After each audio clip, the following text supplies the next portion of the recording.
President Biden will head to Florida tomorrow to survey the damage from Hurricane Idalia as communities through the region sift through the trail of devastation. And those pictures show you devastation is the word. The storm is responsible for at least 2 deaths, unfortunately, one in Georgia and one in Florida. And a lot of people lost their homes.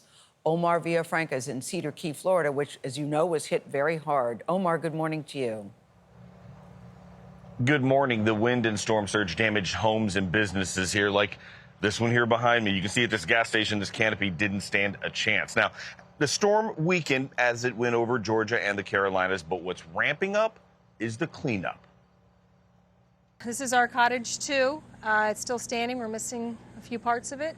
Cedar Key's faraway inn sits right on the water. A feature owner, Amy Firestein, said is usually a draw for visitors. I have never seen anything like this. But as Hurricane Idalia brought around 7 feet of storm surge to the area, the inn's proximity to the ocean left it wrecked, waterlogged, and covered in debris, going into what would have been a busy Labor Day weekend. What would your Labor Day look like? I'm already full for Labor Day. I got up at 5 o'clock this morning and started sending cancellation emails just to let them know. The small island community has a population of roughly 800 people. Many of their homes are now piles of brick and wood. Boy, it did horrendous damage, way beyond what we expected. That's the risk you take. If you choose to live by the water, you can live and die by the water.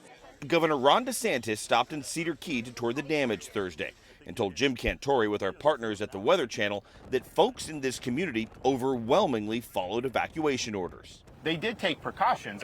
People got off the island. We were not getting the frantic 911 calls like we got with Hurricane Ian.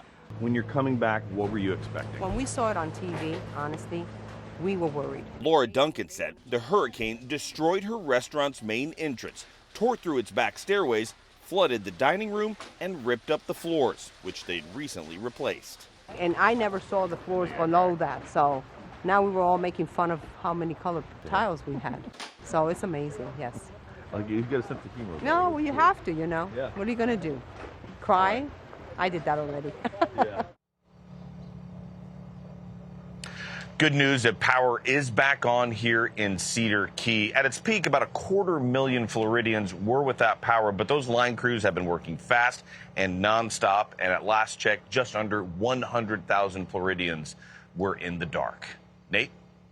I know the recovery efforts will take a while, but just getting that power back on goes a long way. Omar, thank you.